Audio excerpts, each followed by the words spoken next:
앞으로 3개월간의 금융위기, 미국 달러의 평가절하는 시작에 불과합니다. 진짜 치명타는 90일 후, 즉 최대 3개월 후에 터질 것입니다. 이것이 바로 미국 정부가 우리에게 준 마지막 시간입니다. 만약 미국 연방준비제도 FED와 전 세계가 계속해서 타협하지 않는다면 다음 단계는 2008년보다 훨씬 더 격렬한 금융위기가 될 것입니다. 이번 달만 해도 주식과 채권으로 인해 수많은 사람들이 고통을 겪었는데 3개월도 채 안 되어 주식이나 채권뿐만 아니라 전 세계 자산 전체가 붕괴될 수도 있습니다. 하지만 바로 그때 우리와 같은 피난처 자산을 보유한 사람들은 이익을 실현하고 시장 바닥에서 매수할 기회를 갖게 될 것입니다. 무슨 뜻이냐고요? 재테크의 귀재가 여러분께 인사드립니다. 여러분, 여자친구의 생일은 잊어도 되고 아내와의 결혼기념일도 잊어도 됩니다. 기껏해야 에르메스 가방 몇 개 잃는 정도겠죠. 하지만 올해 중요한 날짜 하나를 잊어버린다면 지난 몇 년간 힘들게 번 자산이 눈 깜짝할 사이에 사라질 것입니다.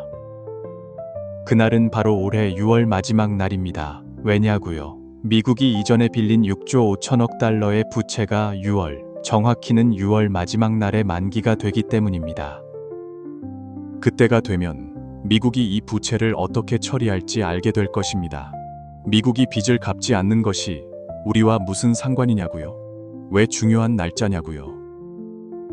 사실 아직도 많은 사람들이 이 사태의 심각성을 인지하지 못하고 있습니다. 올해 6월에 미국이 갚아야 할 6조 5천억 달러의 부채 대부분은 팬데믹 기간 동안 빌린 것입니다. 당시 경제는 침체되었고 미국 증시는 여러 차례 거래가 중단되기도 했습니다. 그때 연준은 지속적으로 대차대조표를 확장하고 시장에 돈을 풀었으며 새로 찍어낸 돈을 미국 정부와 자본가들에게 거의 0에 가까운 금리로 빌려주었습니다. 이는 올해 6월에 갚아야 할 6조 5천억 달러의 부채가 매우 낮은 거의 0에 가까운 금리라는 것을 의미합니다. 하지만 문제는 무엇일까요? 지금 미국 정부의 금괴는 몇 천억 달러밖에 남아있지 않아 빚을 갚기에 충분하지 않습니다. 그래서 그들은 새로운 빚을 내서 기존 빚을 갚는 방법밖에 없습니다. 하지만 지난 몇 년 동안 연준은 지속적으로 금리를 인상해 왔습니다. 현재 미국은 약 4.5%의 금리로 돈을 빌려야 합니다. 이것이 무엇을 의미할까요? 간단합니다. 제가 5년 전에 당신에게 100만 달러를 빌려주고 올해 6월에 100만 달러만 갚으면 이자를 한 푼도 받지 않겠다고 약속했다고 가정해 봅시다. 당신은 매우 기쁠 것입니다. 그렇죠. 지난 5년 동안 마음껏 돈을 썼고 이자 걱정도 할 필요가 없었으니까요. 하지만 지금 당신은 그 돈을 다 써버렸고 저에게 갚을 수 없습니다. 그럼 어떻게 해야 할까요? 다른 사람에게 100만 달러를 빌려서 저에게 갚아야 합니다. 그렇게 되면 당신은 그 다른 사람에게 빚을 지게 됩니다. 이것이 바로 새로운 빚을 내서 기존 빚을 갚는 형태입니다. 하지만 문제는 지금 당신에게 돈을 빌려주는 사람은 매년 4.5%의 이자를 요구한다는 것입니다. 즉, 5년 후에는 100만 달러를 갚는 것 외에도 20만 달러가 넘는 이자를 추가로 지불해야 합니다. 이해되셨나요? 미국 국채도 마찬가지입니다. 팬데믹 기간 동안 미국은 매우 낮은 거의 0에 가까운 금리로 부채를 빌렸기 때문에 마음껏 돈을 썼습니다. 지금까지 미국 국고에는 몇 천억 달러밖에 남아있지 않은데 6조 5천억 달러의 부채는 곧 만기가 됩니다. 미국은 이 부채 상환에 직면해야 합니다. 하지만 갚을 수 없다면 어떻게 될까요? 그래서 미국은 다른 사람에게 계속 돈을 빌려 새로운 빚으로 기존 빚을 갚아야 합니다. 하지만 문제는 무엇일까요? 현재 새로운 부채의 금리는 약 4.5%로 상승했습니다. 이는 6월이 되면 미국이 이전에는 이자를 낼 필요가 없었던 것에서 매년 4.5%에 달하는 높은 이자를 지불해야 하는 상황으로 전환된다는 것을 의미합니다. 즉, 미국은 기존의 저금리 부채를 새로운 고금리 부채로 바꾸고 있는 것입니다. 현재 미국 정부의 금괴는 몇 천억 달러밖에 남아있지 않은데 그 돈으로는 지출을 감당할 수 없습니다. 6월경에는 완전히 고갈될 것으로 추정됩니다. 동시에 6월에는 미국이 6조 5천억 달러에 달하는 기존 부채를 상환해야 합니다. 만약 기존 부채를 갚을 수 없다면 미국은 새로운 부채를 내야 합니다. 즉 4.5%의 높은 금리로 빌려야 합니다. 가장 중요한 문제는 무엇일까요? 미국이 빌리고 싶어도 빌려줄 사람이 없을 수도 있다는 것입니다. 왜 그럴까요? 이전에는 미국 국채 금리가 매우 낮았지만 수많은 사람들이 여전히 자신의 모든 자산을 미국에 빌려주려고 했습니다. 예를 들어 당신이 약 100만 달러의 자산을 가지고 있고 5년 후 미국이 원금과 이자를 합쳐 102만 달러만 돌려준다고 가정해 봅시다. 이 수익률은 인플레이션을 전혀 따라가지 못합니다. 하지만 그럼에도 불구하고 당신은 여전히 미국에 돈을 빌려주기 위해 경쟁하고 미국 국채를 삽니다. 왜냐고요? 미국 국채는 항상 가격이 올랐기 때문입니다. 이전에는 당신이 미국에 100만 달러를 빌려주면 미국은 당신에게 100만 달러짜리 차용증, 즉 미국 국채를 주었습니다. 당신은 그 국채를 가지고 시장에 내다 팔 수 있었습니다. 때로는 단 한 번의 거래로 100만 달러에 팔 수도 있었습니다. 왜냐하면 이전에는 미국 국채 가격이 꾸준히 상승했기 때문입니다.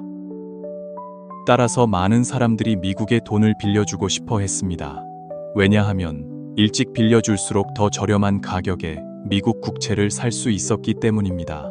그런 다음 국채 가격이 오르면 팔아서 많은 이익을 얻을 수 있었습니다. 다시 말해 미국 국채는 투기로 이익을 얻을 수 있는 도구와 같았습니다. 이 차트를 보십시오.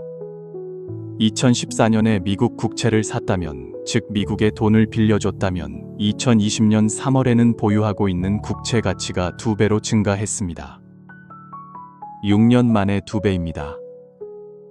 그리고 너무 많은 사람들이 미국 국채를 사려고 경쟁했기 때문에 팔리지 않을까 걱정할 필요가 없었습니다. 게다가 당신에게 돈을 빚진 사람은 누구입니까? 세계의 패권 국가인 미국입니다. 그들이 빚을 갚지 않을까 걱정할 필요가 없었습니다. 따라서 미국 국채는 이전부터 항상 무위험 자산으로 간주되어 왔습니다. 간단하게 이렇게 이해할 수 있습니다. 이전에는 미국 국채를 샀을 때 가치가 하락하면 그냥 가지고 있으면 다시 오를 것이라고 생각했습니다. 다시 오르지 않더라도 만기가 되면 미국 정부에 돈을 돌려달라고 요구할 수 있었습니다. 다시 말해 미국 국채를 사면 거의 손해를 볼 수 없었고 심지어 6년 만에 2배로 늘어날 수도 있었습니다. 바로 그 이유 때문에 많은 사람들이 레버리지, 즉 금융을 이용하여 미국 국채를 샀습니다. 예를 들어 오늘 당신은 100만 달러만 가지고 있습니다. 그 100만 달러로 미국 국채를 산 다음 이 국채를 은행에 담보로 맡기고 95만 달러의 현금을 빌립니다. 그런 다음 그 95만 달러로 다시 국채를 사고 다시 담보로 맡기고 90만 달러를 빌려서 계속 삽니다. 국채 매수, 담보, 대출, 재매수 과정을 반복하면 사람들은 5-6배의 레버리지를 사용할 수 있었습니다. 즉, 처음 100만 달러만으로도 500만, 600만 달러의 미국 국채를 살 수 있었던 것입니다. 하지만 차트를 자세히 보면 2020년 3월부터 미국 국채 가격이 지속적으로 하락하기 시작했습니다. 생각해 보십시오. 오늘 당신이 은행이고 한 고객이 100만 달러짜리 국채를 담보로 맡기고 당신에게 95만 달러를 빌렸다고 가정해 봅시다. 만약 그 국채 가치가 하락하여 95만 달러가 되면 이미 대출금에 육박합니다. 계속 하락하여 90만 달러가 되면 그 사람이 95만 달러를 갚고 가치가 90만 달러밖에 안 되는 국채를 되찾고 싶어 할까요? 확실히 아닙니다. 따라서 국채 가격이 하락하기 시작하면 은행은 즉시 채무 상환을 요구할 것입니다. 즉, 5-6배의 레버리지로 대출을 받은 사람들은 격렬한 채무 추심을 당하게 될 것입니다. 그들은 빚을 갚기 위해 계속해서 국채를 팔아야 했고 그 매도 과정은 불과 3년 만에 미국 국채가 지난 6년 동안 축적한 모든 성장률을 날려버렸습니다. 왜 미국 국채 가격이 그렇게 폭락했을까요?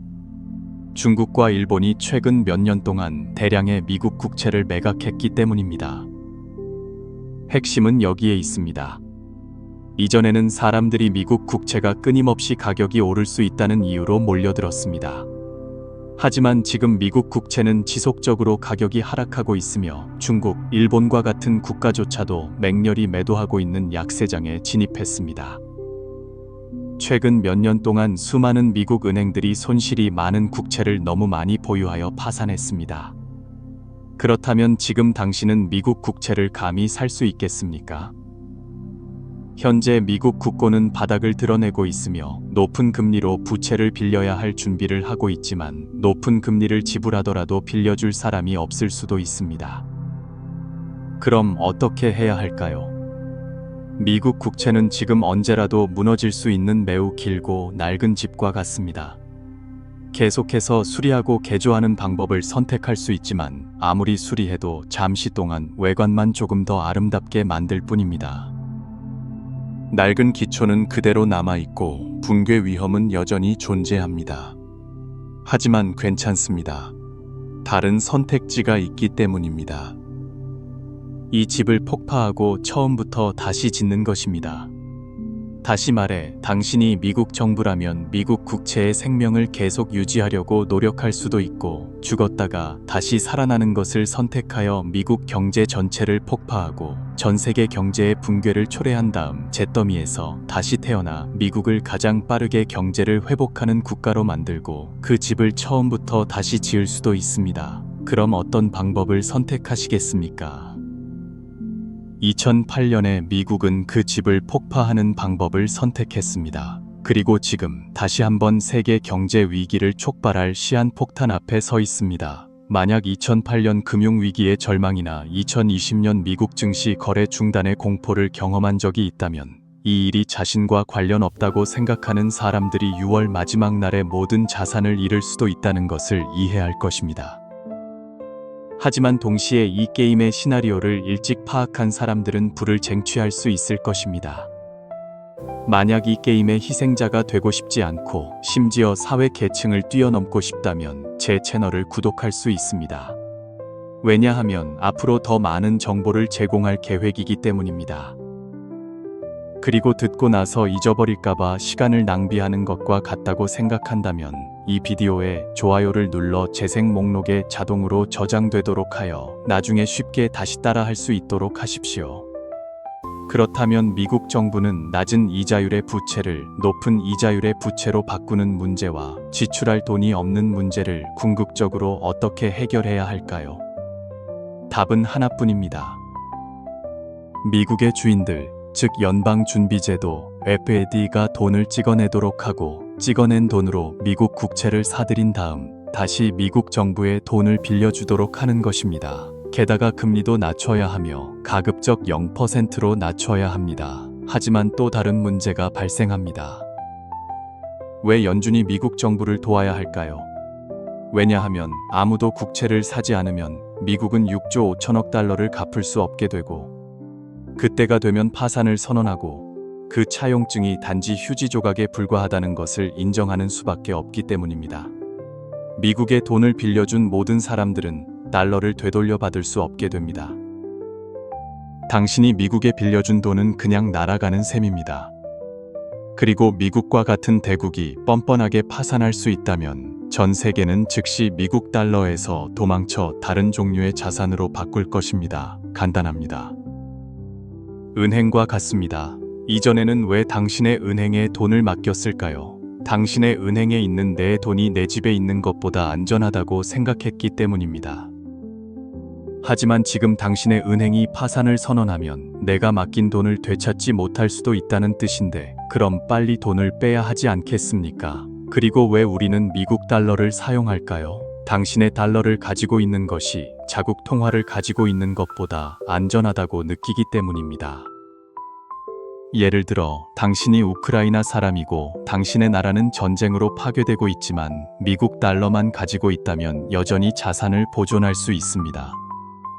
가장 중요한 것은 미국 달러가 미국 국채와 연동되어 있다는 것입니다. 미국 국채를 사려면 미국 달러를 사용해야 합니다. 즉, 달러를 가지고 있어야 미국 정부에 돈을 빌려줄 수 있다는 뜻입니다. 하지만 지금은 어떻습니까? 미국 정부가 파산하여 돈을 갚지 않으면 내가 가지고 있는 국채 가치가 즉시 0이 될까요? 그럼 나는 더 이상 달러를 가지고 싶어 할까요? 당신의 달러를 가지고 있는 것이 더 이상 안전할까요? 은행 파산은 갈등을 초래하고 미국 정부 파산도 마찬가지입니다. 대처 방법은 무엇일까요? 이 대처 방법은 사람들이 달러를 대량 매도하고 다른 안전 자산으로 바꾸는 것입니다. 일단 미국 달러가 더 이상 미국 국채에 의해 뒷받침되지 않고 미국 정부가 파산하면 달러는 전례 없는 규모로 매도되어 휴지 조각이 되고 미국의 모든 자산은 무가치해질 것입니다. 따라서 연준은 구제에 나서지 않을 수 없습니다. 그렇지 않으면 연준 뒤에 있는 자본가들의 손에 있는 돈과 자산도 연기처럼 사라질 것입니다. 다시 말해, 연준이 대차대조표를 확장하든 돈을 찍어내든 미국 국채를 구제하는 것은 생각할 필요도 없는 일입니다. 설마 자본가들이 미국과 함께 죽고 싶어 하겠습니까? 게다가 연준은 올해 이미 대차대조표 축소를 중단했습니다. 즉, 돈을 거둬들이는 것을 멈췄다는 뜻입니다. 다음 단계는 대차대조표 확장, 돈 찍어내기, 시장에 다시 돈을 푸는 것입니다. 따라서 미국 국채를 구제하는 것은 확실하지만 연준은 어떤 방식으로 구제할 수 있을까요?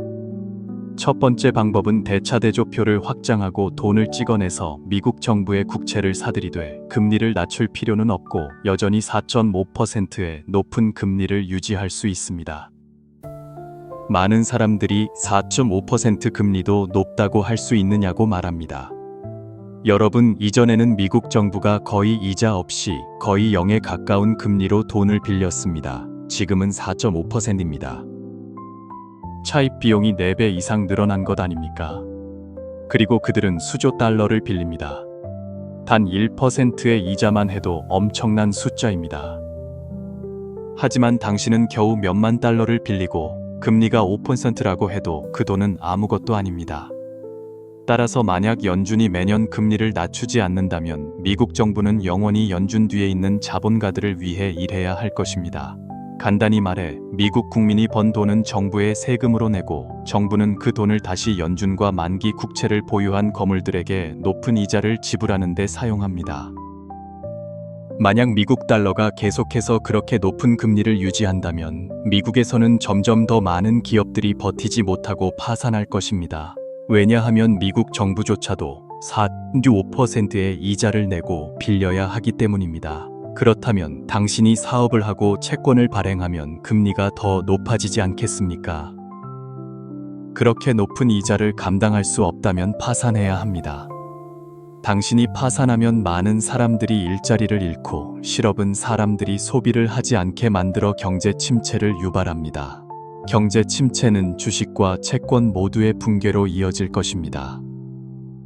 그때가 되면 워렌 버핏과 같이 이미 미국 주식을 모두 팔고 현금을 잔뜩 쥐고 있는 사람들은 매각되는 미국 자산을 매입할 수 있을 것입니다.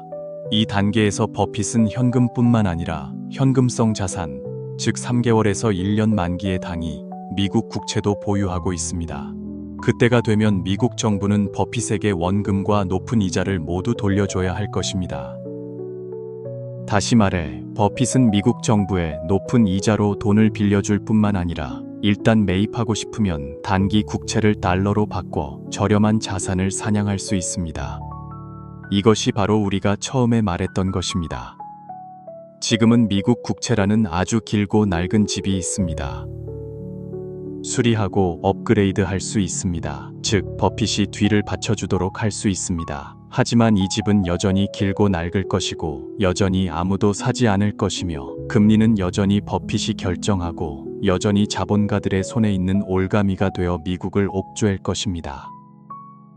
그래서 트럼프는 버핏에게 대차대조표를 확장하거나 돈을 찍어내라고 요구한 적이 없습니다. 그는 단 한 가지만 요구했습니다. 즉시 금리를 낮추라는 것입니다. 하지만 버핏은 매우 분명했습니다. 나는 낮추지 않을 것이다. 그럼 미국 정부는 다른 방법이 있을까요? 이 집을 폭파시켜 미국 국채를 붕괴시키고 미국 주식을 붕괴시키고 달러까지 함께 붕괴시키는 방법밖에 없습니다. 무엇을 위해서일까요? 버핏이 돈을 찍어낼 뿐만 아니라 대규모로 빠르게 찍어내고 동시에 금리를 가능한 한 낮추도록 강요하기 위해서입니다. 왜냐하면 시장이 붕괴될 때 조금이라도 늦게 구제하거나 약하게 구제하면 더 이상 구제할 수 없기 때문입니다. 그리고 이 폭탄은 바로 전 세계 관세입니다. 더 똑똑한 사람들은 버핏이 금리를 낮추지 않고 천천히 돈을 찍어내든 트럼프에게 압력을 받아 금리를 낮추고 매우 빠르게 돈을 찍어내든 결과는 결국 같다는 것을 알 수 있을 것입니다. 미국 자산은 반드시 급격한 하락, 심지어 붕괴를 겪어야 합니다. 하지만 그거 아십니까? 매번 붕괴는 자산 재분배의 시기입니다. 2008년 금융위기 때 파산하여 자살한 사람도 있었고 바닥에서 사서 부자가 된 사람도 있었습니다. 2020년 팬데믹은 소액 투자자들을 빈털터리로 만들었고 헤지펀드는 쉽게 3배의 이익을 얻었습니다. 그리고 올해의 위기는 평범한 사람들이 인생을 바꿀 마지막 기회가 될 것입니다. 왜 많은 사람들이 시장이 폭락할 때 손실을 볼까요? 주식을 가지고 있지 않은 사람은 맹목적으로 바닥을 잡으려다가 결국 산 중턱에서 잡게 됩니다. 주식을 가지고 있는 사람은 공황 상태에서 바닥에서 매도하거나 완고하게 붙들고 있다가 만회하지 못합니다. 결과적으로 당신은 급격한 하락과 급격한 상승 모두에서 돈을 벌 기회를 놓치게 될 것입니다. 만약 당신이 여전히 장기 보유하면 다시 오를 것이라는 무책임한 전략에 세뇌당하고 있다면 당신의 자산은 이 시대에 완전히 짓밟힐 것입니다. 따라서 시장이 붕괴되기 전에 정점 신호를 인식하여 제때 이익을 확보하고 추세가 반전되어 급격한 하락으로 이어질 때 기회를 포착하는 방법을 반드시 배워야 합니다. 따라서 핵심은 현재 연준이 금리를 낮추지 않았다고 해서 붕괴가 발생했을 때 금리를 낮추지 않을 것이라는 의미는 아니라는 것입니다. 결과만 본다면 현재 미국 증시, 미국 국채, 달러 모두 동시에 급락하고 있지만 금값은 급등하고 있습니다. 이것이 이미 정해진 시나리오대로 진행되고 있는 것이 아닐까요? 첫 번째 단계는 바로 달러 평가절하입니다. 1조 달러짜리 집이 있다고 가정해 봅시다. 비싸다고 생각하십니까? 대부분의 사람들은 확실히 매우 비싸다고 느낄 것입니다. 하지만 제가 1조 달러가 단지 1베트남 동과 같다고 말하면 어떨까요? 즉, 단 1동으로 이 집을 살 수 있다는 뜻입니다. 여전히 비싸다고 생각하십니까? 따라서 달러가 평가절하되면 이 집도 평가절하됩니다. 마찬가지로 달러가 평가절하되면 부채도 함께 평가절하됩니다. 미국은 올해 6월에 6조 5천억 달러를 갚아야 합니다. 그런데 현재 달러 지수가 10% 평가절하되었으니 미국은 부채의 10분의 1을 덜게 된 것 아닐까요? 그리고 그것은 단지 현재의 결과일 뿐입니다. 지금부터 6월까지 달러가 계속 평가절하된다면 부채 만기가 되었을 때 미국은 훨씬 적게 갚게 될 것입니다. 그것은 단지 첫 번째 단계일 뿐입니다. 그럼 어떻게 달러를 평가절하시킬까요? 바로 증시 위기를 촉발하는 것입니다. 이번에 달러가 급락한 것은 바로 미국 증시 급락으로 인해 전 세계 자금이 미국에서 빠져나가 다른 나라로 흘러 들어갔기 때문입니다. 그래서 전 세계가 달러를 매도하여 달러가 평가절하된 것입니다. 만약 미국이 6월에 더 적은 부채를 갚고 싶다면 지금부터 그때까지 증시 붕괴를 한 번 더, 심지어 2번 더 만들어야 하지 않을까요? 두 번째 단계는 금값을 높여 달러와 전 세계 통화 모두 금에 비해 가치가 하락하도록 만드는 것입니다. 왜냐고요? 첫 번째 단계에서 달러가 평가절하되면 다른 국가의 통화는 달러에 비해 가치가 상승합니다. 하지만 달러와 그 통화들이 모두 금에 비해 가치가 하락한다면 이는 금값이 크게 상승한다는 의미입니다. 그럼 금값 상승은 미국에 좋은 일일까요? 나쁜 일일까요? 많은 사람들이 미국이 현재 8,000톤 이상의 금을 보유하고 있으며 이는 세계에서 가장 많은 금을 보유한 국가이며 그 뒤를 잇는 세 나라의 금 보유량을 합친 것보다 많다는 사실을 모릅니다. 그리고 그 8,000톤이라는 숫자는 미국만의 금만 계산한 것입니다. 다른 많은 나라들이 미국의 금괴 금을 맡깁니다. 예를 들어 독일은 자국금의 절반을 미국 연방준비제도에 맡기고 있습니다. 미국의 금과 외국이 맡긴 금을 모두 합하면 그 숫자는 약 5,000톤에 달하며 이는 몇 달 전의 수치입니다. 몇 달 전 미국은 금 수입 관세를 부과하겠다고 발표하여 전 세계가 영국에서 미국으로 금을 서둘러 운반하게 만들었습니다. 그렇다면 금값이 급등하면 미국에게는 좋은 소식일까요? 나쁜 소식일까요? 미국이 보유한 금 자산의 가치가 상승하여 더 가치 있게 되었기 때문에 좋은 소식입니다. 그래서 전 세계가 더 이상 미국 국채를 사지 않아도 괜찮습니다. 그들은 금을 살 수 있고 금도 미국의 자산입니다. 다시 말해 첫 번째 단계에서 미국은 전 세계의 빚을 갚아야 하기 때문에 달러를 평가절하시켜 더 적은 빚을 갚을 수 있게 합니다. 하지만 미국은 달러만 가지고 있는 것이 아니라 금도 가지고 있습니다.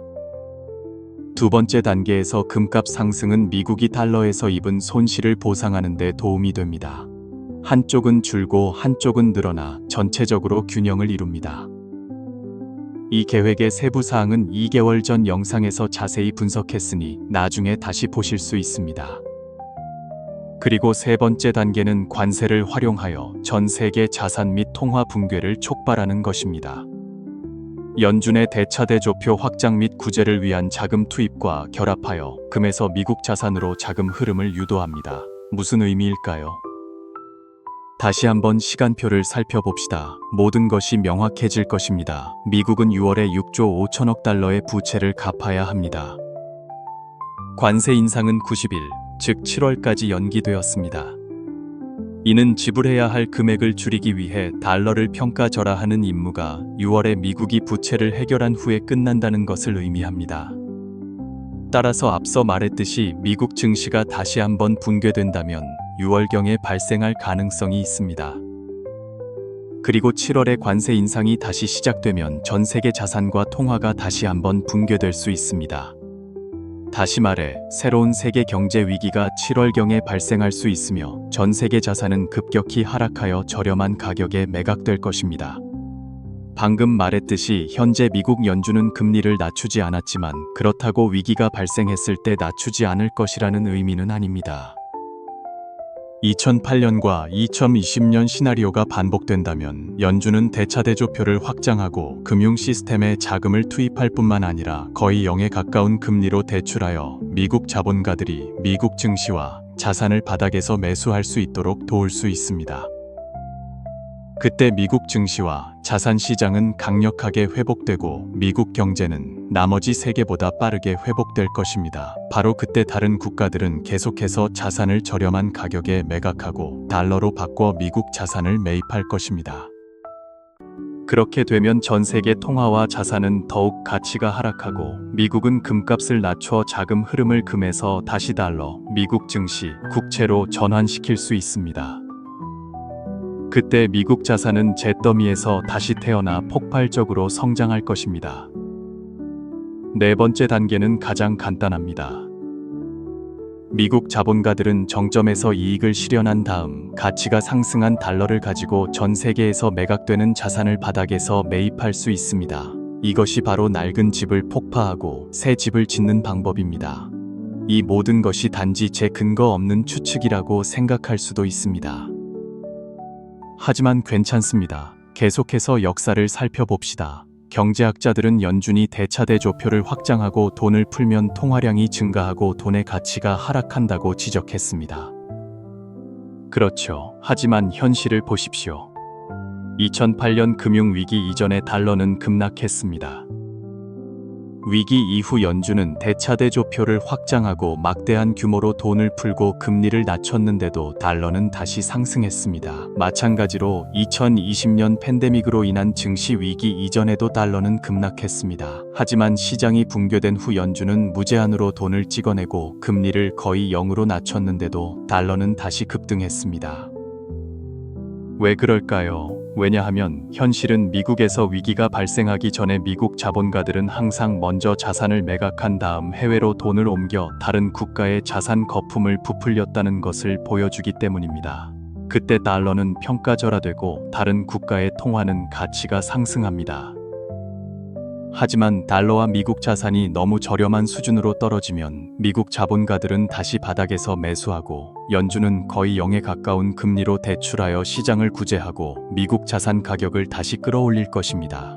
금융위기로 전 세계가 붕괴될 때 미국 자산이 다시 상승하여 회복되면 전 세계 자본은 어쩔 수 없이 미국으로 몰려들어 달러를 대량 매입하게 됩니다.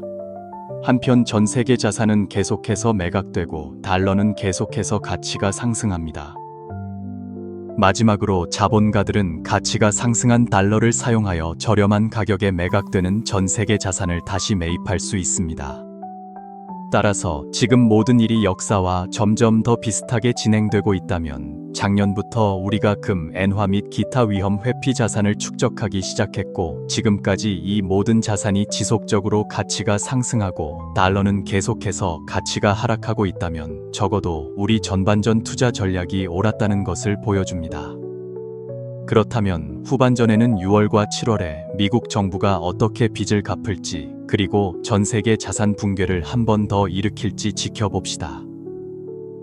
만약 그렇다면 그때 우리는 추세에 따라 가치가 상승한 금과 엔화를 매도하고 가치가 하락한 달러로 바꿀 수 있습니다. 그런 다음 연준이 대차대조표를 확장하고 돈을 풀고 거의 0에 가까운 금리로 대출할 때까지 기다리면 달러와 미국 자산은 다시 상승할 가능성이 매우 높습니다. 그때 저는 적절한 시기를 선택하여 미국 자산을 계속 매입할 것입니다. 그리고 마지막으로 미국 자산의 가치가 상승했을 때 우리는 계속해서 상황을 관찰하여 가치가 하락하고 있는 다른 국가의 자산에 투자할지 여부를 결정할 것입니다.